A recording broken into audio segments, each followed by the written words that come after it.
as a symbolic target. The attack not only toppled the once majestic towers, it also staggered the struggling U.S. economy and the stock markets. CBS News business correspondent Anthony Mason is here with that part of the story. Anthony, put this in perspective for us. Dan, to begin with, all U.S. markets were closed today and will remain closed tomorrow. Make no mistake, among the primary targets of this attack were both the financial community and our economy. The floor of the New York Stock Exchange, which has been closed at least through tomorrow, is just a few blocks from the World Trade Center. The major investment firm, Morgan Stanley Dean Witter, was the Trade Center's primary tenant, leasing 50 floors. The financial services firm, Cantor Fitzgerald, had 1,000 employees headquartered near the top of the first tower to be hit. Many Wall Street firms are still trying to account for their employees tonight, and economists are trying to assess the damage to our economy. This is a very serious event. It's economic shocks that come out of the blue that ultimately send us into economic recessions, and this certainly qualifies as a shock of immense proportion. It's a nationwide disaster, and it could have very serious economic ramifications for a long time to come. A shock to an economy already in trouble, to an economy kept afloat by consumers whose confidence has become increasingly fragile. The last comparable shock came a decade ago when Saddam Hussein invaded Kuwait and the economy was badly wounded. The Gulf War hit. It made us all very nervous. We lost confidence. We stopped spending. We stopped investing, and a recession did occur. So the similarities are there, and it's very, very possible that today's events could be the proximate cause for the next economic recession. Some economists are convinced a global recession is now a fait accompli. Overseas markets, which remained open today, all plummeted. London was off 5%. Frankfurt was down 9%. When the U.S. markets finally reopen, many expect they will be hit hard, too. This economy has been walking a tightrope for months. And as Wells Fargo's chief economist said today, the terrorist just cut the wire. Dan?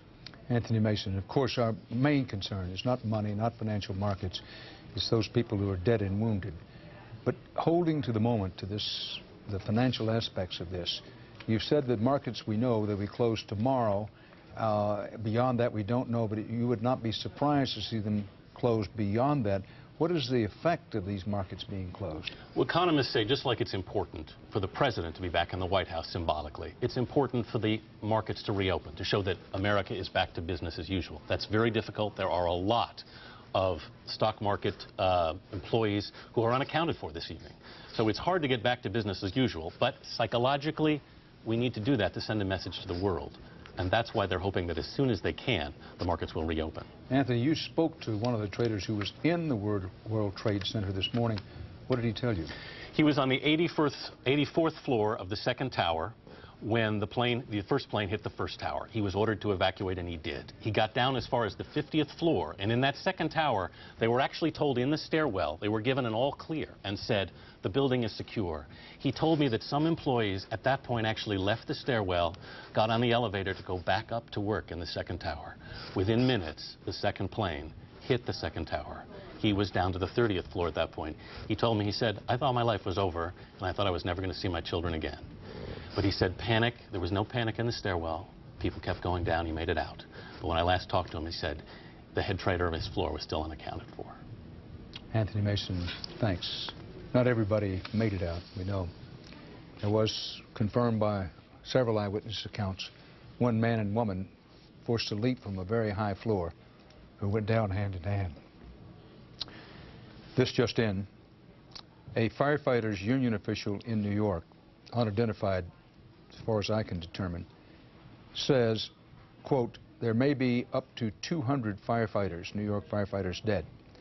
That's a direct quote. And let me underscore, as we've tried to do throughout this day, this terrible day, that while this is from someone in a position to know, there's no way to confirm this information. And also by the very nature of what he said, and specifically what this firefighters union official said, he said there may be up to 200 firefighters dead. Now, it's not a chaotic situation in all of New York or even all of Manhattan, but it remains a very dangerous situation in Lower Manhattan. A large section of Lower Manhattan has been completely sealed off, and there have been people ordered to evacuate even as night was falling. So it'll be a long time until we know, but here's another indication that we should be prepared for a very high death toll. Mayor Rudolph Giuliani began trying to prepare public opinion for that earlier in the day. We can hope and pray the death toll will not be anywhere near what's expected, but we should be prepared with that sort of steady determination that Americans are famous for mounting in the face of crisis, for a very high death toll when you have a firemen's union official talking about even the possibility of as many as 200 firefighters being dead. I emphasize again that that is unconfirmed, that is not an official figure, it is a speculative figure. Now, keeping in mind that all civilian aircraft remain grounded tonight, no airport in America is immune this evening from the fear that the East Coast crashes spawned, and that certainly includes the West Coast field that was the destination of so many of the doomed passengers. Sandra Hughes is at Los Angeles International Airport. Sandra? Dan, California did not go untouched by these horrendous acts of terrorism. With all 4 flights en route to this state, there will be many, many California victims. Families of the American Airlines victims, surrounded by tight security, were whisked to a private area to be counseled by grief specialists from the airline and the Salvation Army. There's very little that one can say at a time like this. We simply want to be with them and to comfort them as best we can. But some people just needed to hold on. Confused passengers looking for guidance stood stunned. Most turned away as all domestic flights were canceled. International flights were to be diverted to nearby Ontario Airport until it closed too. And then I got here and I read the board and everything was canceled. I'm like, okay. So yeah, I have no idea what I'm going to do. Most had just heard the news of the plane crashes and wondered how many had been killed. The scene was chaotic. Police tape held back anyone who tried to get inside the United Terminal as the LAPD bomb squad suited up outside. At a nearby power plant, a suspicious package brought panic. It was nothing. By mid-morning, the entire airport was evacuated. The FAA mandated early on that we close down LAX and Ontario airports in California, which we have done. Now, 2,000 flights per day come through the Los Angeles airport. Officials here had said they hope to reopen the airport sometime tomorrow, but they're waiting for official word from the FAA. Dan? Sandra Hughes at Los Angeles International Airport reporting live. Thank you. Those of you in our television and radio audience may want to recall at the time of the Millennium celebrations, there was, in effect, a near miss that some terrorists attempted to cross from the Canadian border into the United States, and it turned out that what they had hoped to do is to cause some explosions at Los Angeles International Airport. Thanks to the alertness of some U.S. border officials, they caught one of the members of that terrorist conspiracy and exposed the whole conspiracy. That in the background of what happened today, and one additional reason there was so much nervousness around Los Angeles International Airport this day. Now, Jim Axelrod, CBS News correspondent who's been on this story since the very beginning this morning, has a rooftop view of what's happening tonight and some additional information. Jim? Dan, less than 4 miles behind me is where the Twin Towers stood this morning, but not tonight. Ground zero, as it's being described in today's terror attacks that have sent aftershocks rippling across the country. The sign is at the Atlanta airport. National emergency. Airport closed. But it could have been anywhere in America today. I'm scared. Scared. I want to go home. My safety is more important than my job. The direct hits in New York and Washington snarled traffic as far away as Anchorage, Alaska, due to security upgrades at Elmendorf Air Force Base. They caused gas lines in Tulsa, Oklahoma, where prices started at $1.55 and then began climbing. They felt it in Florida. Disney World closed in Orlando, and the Florida Marlins baseball game was canceled. Same thing at Turner Field in Atlanta and every other major league game in the country. First time that's happened since the death of Franklin Roosevelt in 1945. In Los Angeles, the Latin Music Grammy Awards that Carlos Santana was practicing for have been canceled for tonight. Madonna's show has also been called off, and television's glamour event, the Emmy Awards, also canceled for Sunday. In New Mexico, the state fair's been shut down. And in Little Rock, the pilot says, it's 15 years in flying. I've never seen that, but we're actually going to have to land somewhere else. Stranded travelers whose planes are grounded scrambled for rooms in an unintended destination. Across America tonight, malls are closed, blood banks are open, and this woman at a gym in Dallas seems to speak for so many. Your own home is being attacked, basically. I mean, I feel personal. I feel like it's personal. I really do. For perspective, the Latin Music Grammy Awards we just told you about, one of the many events canceled somewhere in the United States, thousands of miles from here. That event had recently been moved to Los Angeles from Miami due to security concerns. Fair question tonight, how exactly does one now define a safer place in the United States? Dan?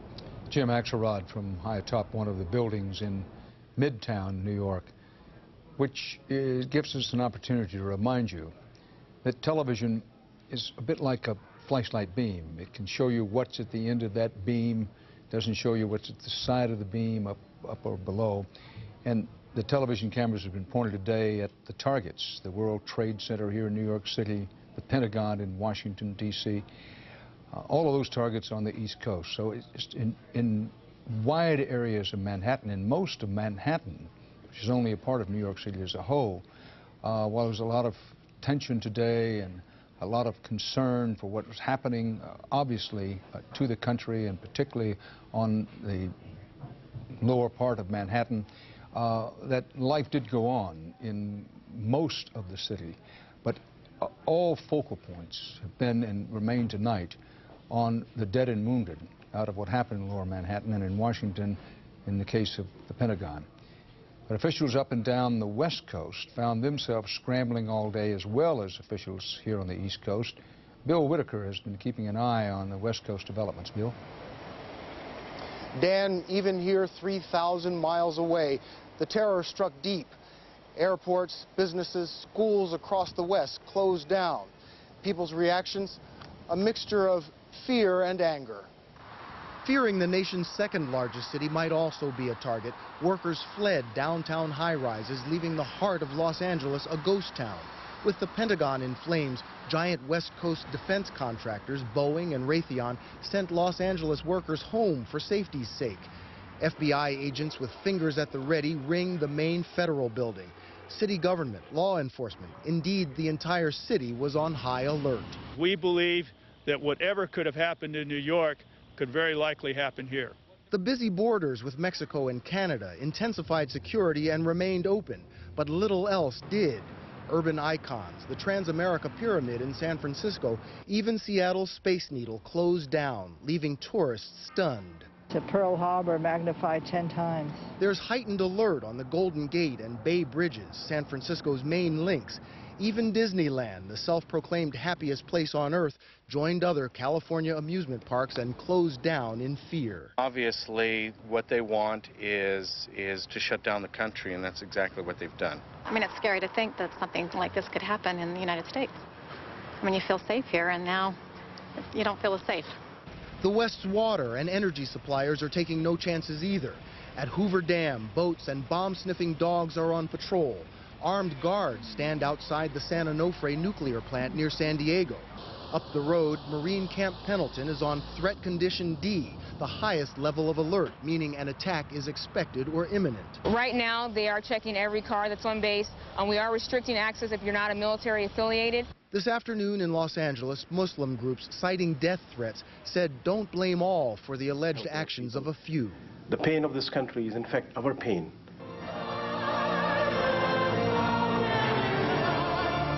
Saying there's clearly too much hatred, the Crystal Cathedral in Orange County invited people of all faiths to come together and pray for the victims of today's terror.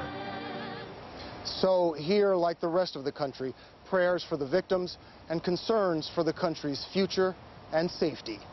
Dan? Bill Whitaker reporting live from Los Angeles. The flow of casualties into New York hospitals has slowed tonight. The flow of casualties from the World Trade Center explosions earlier in the day. But the death toll is mounting at emergency rooms, and hospital officials say that they and we have yet to see a fraction of the dead and wounded. Let me repeat that for emphasis. The hospital officials say that up to this moment, they haven't even seen, they've seen only a fraction of the dead and wounded, which gives you some idea of what we need to be prepared to face in the days to come. Dr. James Dillard, a pain specialist who usually works in the Columbia Presbyterian Hospital System but was sent to St. Vincent's Hospital near the World Trade Center to help, said, and I quote him, "I have been in here since this morning. It is like a normal busy day, but it is eerie. We expected to get overwhelmed. It is surreal inside, but there are no sick patients. I think so many people are dead. It's a bad sign that there are no mass casualties, meaning wounded." The doctor saying he sees a lot of dead people, more dead than wounded. Fires continue to rage at the scene of the attacks at the 110-story Twin Towers. The fires have ebbed and flowed during the day, but they're still burning. Much of this prevents police and rescue personnel from getting to the wounded or dead. This is according to witnesses on the scene and our own CBS News correspondents. There are believed people trapped in the rubble, the debris from the collapse of the 3 buildings at the World Trade Center, the 2 Twin Towers, and then World Trade Center building number 7. But police, firemen, and other rescue workers have been unable to get to most of those people who are known to be trapped in the rubble. How many of them, we don't know. Some 50,000 people work in and around the World Trade Center. Many other thousands visit it during the day. All of that contributes to this eerie mood in New York City, and particularly in Lower Manhattan this evening. With us is Fuad Ajami, the distinguished professor at Johns Hopkins University, an expert on the Middle East, and for that matter, an expert on terrorism. Well, as hard as it is to say it, Fuad Ajami, whoever these evil people are who perpetrated this cowardly attack, in many ways they got what they wanted. Well, they've succeeded. I think we are vulnerable to this kind of new form of warfare that we've been talking about this afternoon together, and you've been talking about. And they have dramatized our vulnerability, and I think to the extent that there is a political message, because if the trail takes us in the direction of Osama bin Laden and his group and the recruits that he finds, then the message is to dramatize our similarity with and affinity with Israel, because we've been seeing, if you will, a trail of terror hit Israel now for a good deal of time, and now we are victims of the same phenomenon. The idea is to underline the oneness, the similarity and the alliance between these two societies. But unless this trail goes cold, and you've been underlining this to us over and over again, unless this trail goes cold, we are really talking about bin Laden and his people, and that's what the reports from Jim Stewart and others have been coming your way. Well, 2 points. One, as Anthony Mason reminded us, it isn't just the symbolism of the attack now. It has hit the United States at its economic core. Absolutely. And you know, what happens when the financial markets reopen, they're not supposed to open tomorrow, maybe not the day after. But it's a hammer lick at so much, but it includes a hammer lick at our economy. Of course, I mean, the whole idea is our imperium, if you will, is of the NASDAQ variety. We have been happy with our economic performance in the 1990s. We sit astride the world. Our economy is so successful. Our job creation is so successful. There were even arguments that said, now politics is finished in the world. It's now the primacy of geoeconomics. And look at the primacy of geoeconomics. 4 men get on 4 aircrafts and do this to a great, proud, successful nation. That was in the case of the USS Cole. Today, there's never been a terrorism attack on this scale anywhere in the world. Absolutely not. But you see, if indeed we go back to this bin Laden base and his group, the so-called Al-Qaeda, which is his followers, these people have grown more brazen and more reckless by the day. The first attacks, to the extent that we can pick up his trail, were the attacks against the U.S. embassies in Nairobi and Dar es Salaam, then the attack on the USS Cole, then this. And we've made threats, and we have targeted bin Laden. But these have been pinpricks. There has really been no big price paid for attacks against Americans. I think President Bush is going to be under huge pressure, in effect, to now make good on these threats. This has to be retribution beyond the old raids of the past. if and when we get the trail down right and we know exactly who did this. If we get the trail down right, and I am going to underscore again, we don't know who did this. Yes. Osama bin Laden, his name has been on everybody's lips. Yes. But there's no, so far as I know, empirical evidence Yes. that he's connected to this. The suspicion runs strong, but we've said before, you know, it said after Pearl Harbor, sort of praise the Lord and pass the ammunition. We're now in a position to praise the Lord and let's get some information. Right. Well, we'd have to unseat the Taliban regime. I mean, this would be, let's be clear about if the evidence and the trail leads us in the direction of bin Laden. And if bin Laden, as we know he is in Afghanistan, you can make a safe bet that the President and the Secretary of Defense and an administration which came in pledged not to be as soft in the world as Bill Clinton was for the 8 years he was around. There will be enormous pressure to unseat the Taliban regime, to go out and find bin Laden. Because bin Laden, we know, is in Afghanistan. Then the pressure will be on this enormous military machine we have, that we have to be protected. And that there is a regime in the world, in many ways friendless, even in the world of Islam. Even the Iranians have no use for the Taliban. They hate them. They think that the Taliban are a disgrace to the world of Islam. And they've criticized the Taliban. So here is this Taliban regime, a regime of radical seminarians. That's what they are. Caught in a war in their own country, over their own country. And you know the land. You've done journalism in Afghanistan. Here is this land which had become a land of brigandage. And now there will be pressure to go out to the source. And the source is the Taliban and the regime. Fuad Jami, thanks. The President of the United States will be speaking to the nation and the world in about a half hour. You're watching continuing CBS News coverage of the attack on America. This is a 9 Eyewitness News special report. Washington remains under a state of emergency tonight after the worst terrorist attack on U.S. soil and in U.S. history. Good evening. I'm Gurveer Dinza. I'm Gordon Peterson. We will return to CBS News coverage and bring you President Bush's address at 8:30. But first, we want to update you on what's happening here.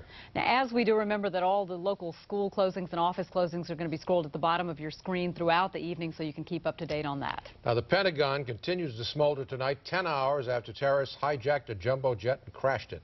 Dave Statter has the latest in this live report. Dave. Doesn't just smolder. A good deal of fire still in there. We've talked to firefighters and people who have been up close to the building. Certainly, we can see the smoke. Secretary of Defense Donald Rumsfeld, as you look at the building, said when asked about the casualties there, the number of dead, he said it will not be a few. We've talked to firefighters who've been in the building or people who've been up there at the building and say they have seen bodies. This is what it looked like this morning at 9:45 when American Airlines Flight 77, a 757, crashed into the Pentagon. A gaping hole now in the Pentagon. Urban search and rescue teams, we are told, are in there from Fairfax and Montgomery doing their reconnaissance, figuring out their plan of attack. Again, they have seen bodies inside the Pentagon. According to the briefing early, wants to get back into some sort of business tomorrow. And Secretary of Defense Donald Rumsfeld was asked, can you guarantee the safety of Pentagon workers? A terrorist can attack at any time, at any place, using any technique.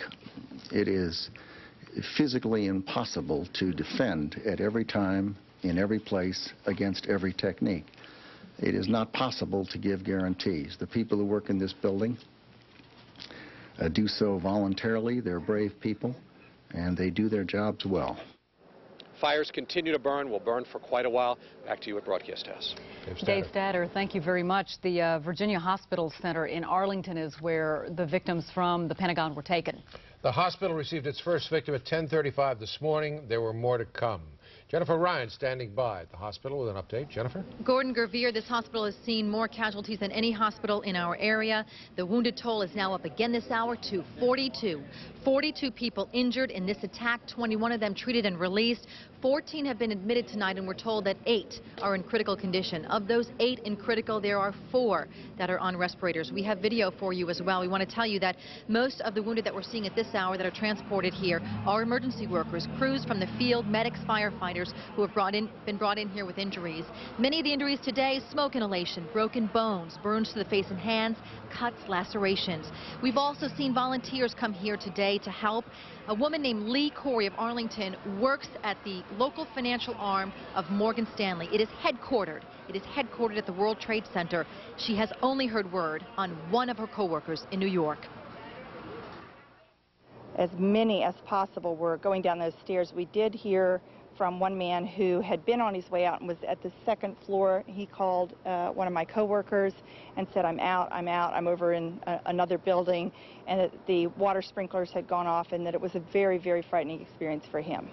That was Lee Corey. She was one of the folks that came here tonight. We are at the Virginia Hospital Center in Arlington. No fatalities here tonight. Nobody brought in who had died, and nobody has passed since. But they think that they may have only gotten the very first of the people hurt in this attack.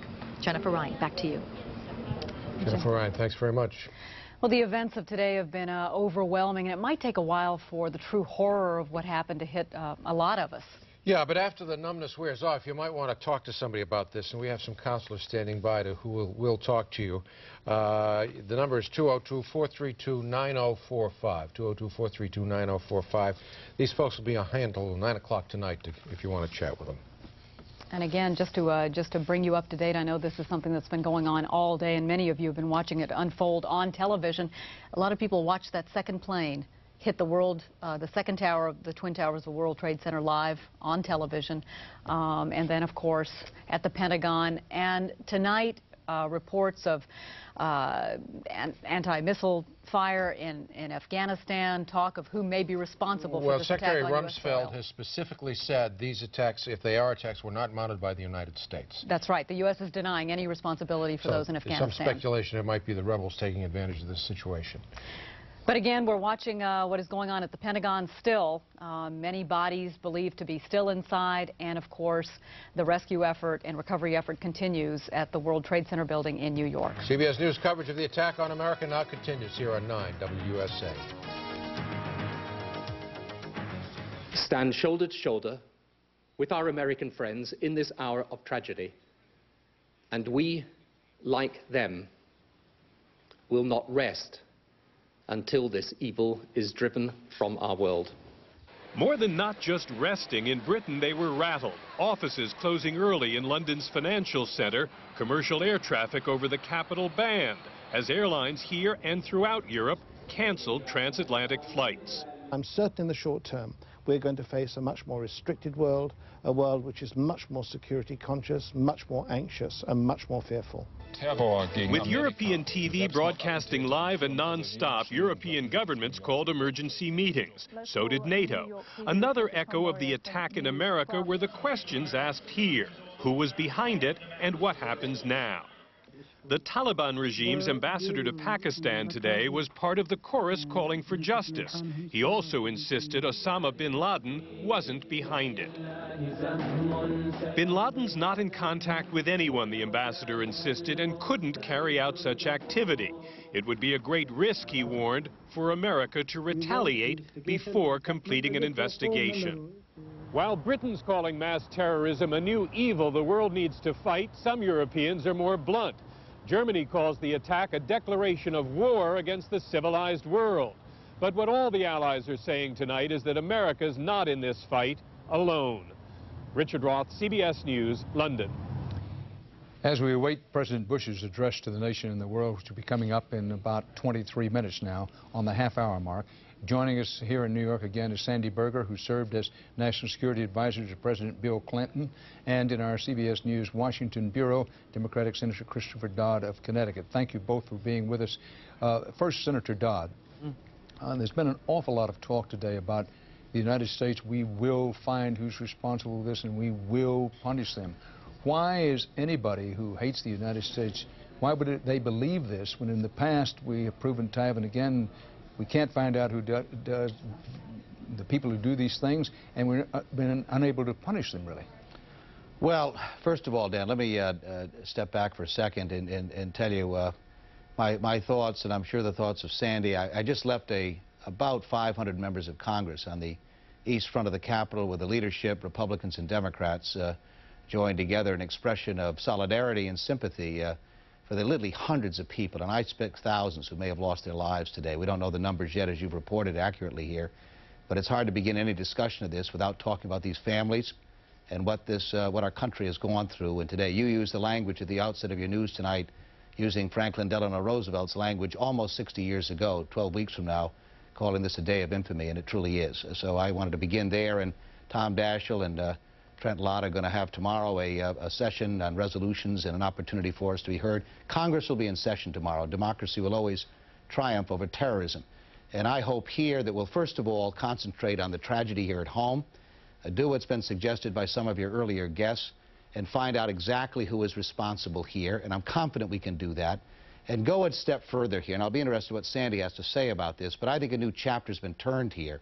Too often we have sort of accepted other nations' notion that they would harbor these people, occasionally provide some financing, even training for them, and that they sort of had to do that for their own domestic security. I think those days are over with. I think any nation that supports, harbors, trains these individuals, whether it's Osama bin Laden or others who are responsible for it, there needs to be a collective response. You heard today President Putin. I think the Chinese made similar statements. This is a chance for the civilized world now, if nothing else comes out of this, to respond in the most aggressive and thorough way we can. This cancer is hitting all of us, and we need to respond to it accordingly.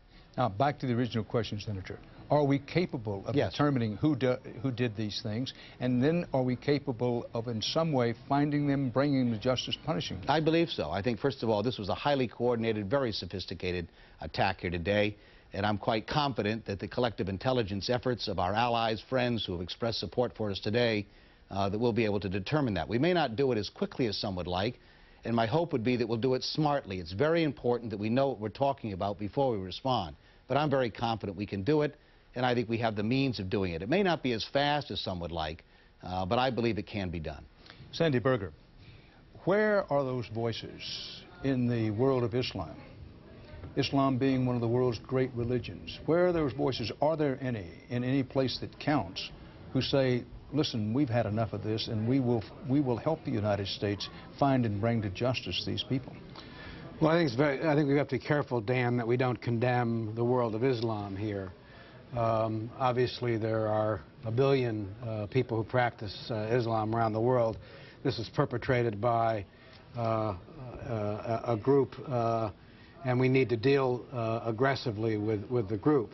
But I agree with Chris. We need the cooperation and concerted effort of all of our allies and friends, whether they are in Europe, whether they're in the Arab world or elsewhere, because we are now in a new phase of this war against terrorism. This is a watershed event, and we're not going to deal with this in one fell swoop. This is going to require a sustained, serious operation.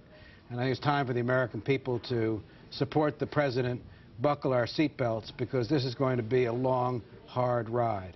True or untrue that in the past when there have been terrorist acts, nothing on this scale has happened, but there have been terrorist acts, many of our friends and, yes, allies in the Arab world and elsewhere have been afraid to help us respond beyond a certain point because of fear of instability in their own countries. Well, I think that's true, but this is so qualitatively different than anything we have seen before that we'll quickly decide, we'll quickly know who stands with the terrorists, who stands with disorder, and who stands with a world in which this kind of act is not tolerated. And I think we're going to have to put some of our friends to the test on this.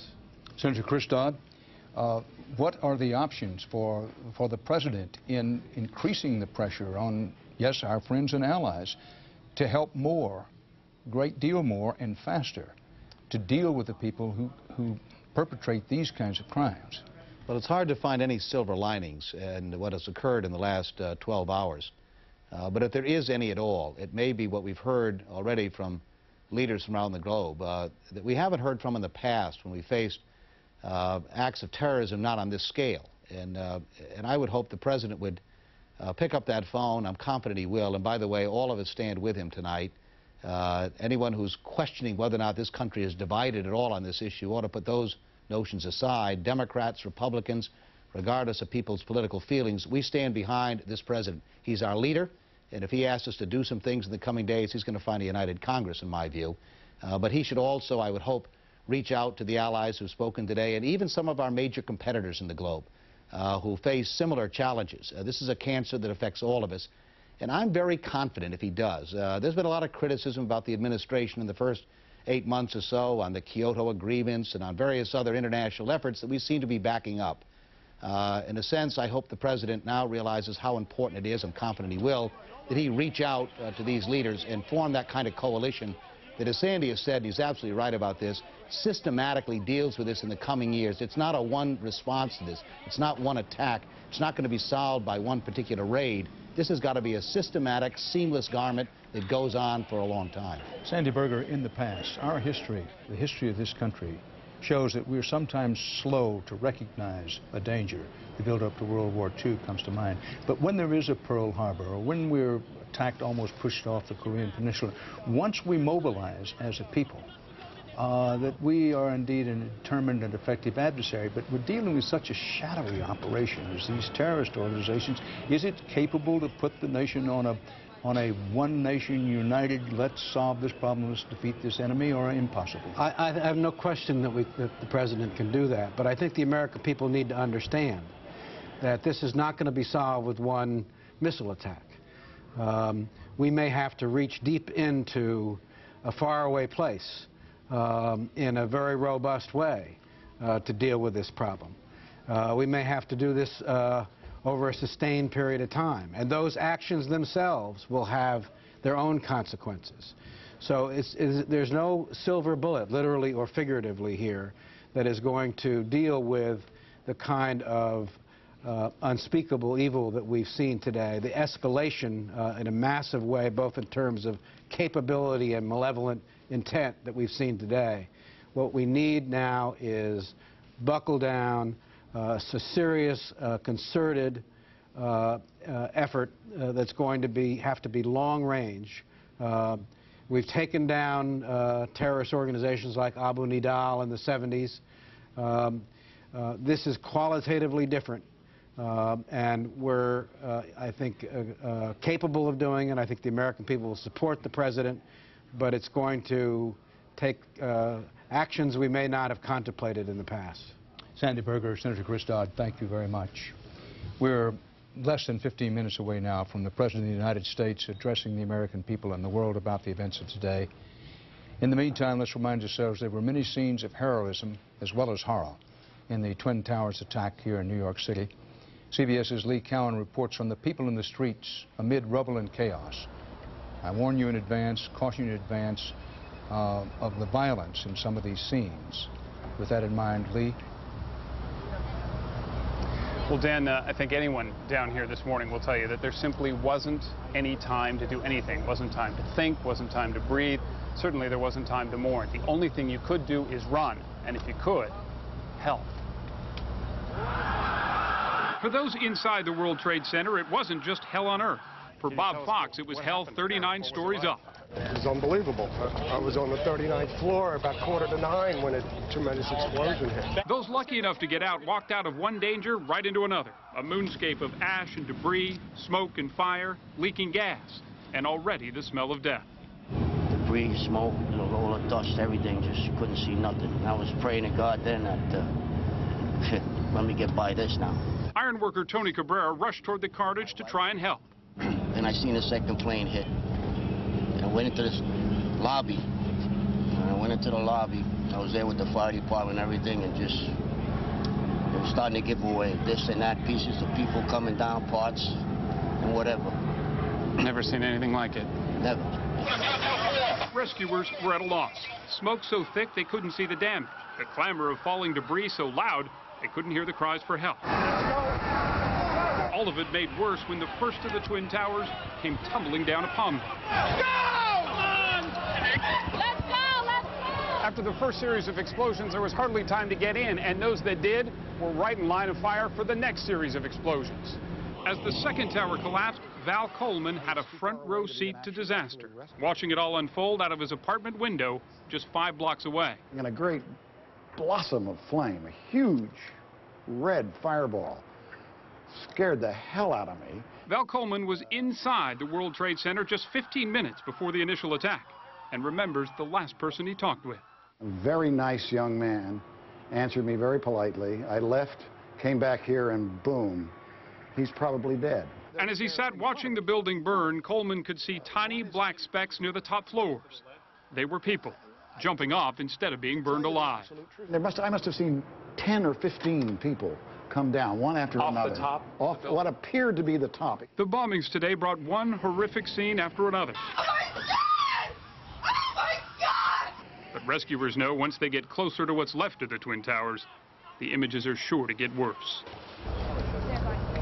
But the workers, for many of them, though, they are still waiting. We are told now, Dan, that firefighters are trying to stretch ladders out across some of the debris to begin putting out some of the fires that have been burning all day long. But active search and rescue efforts are still on hold at this hour.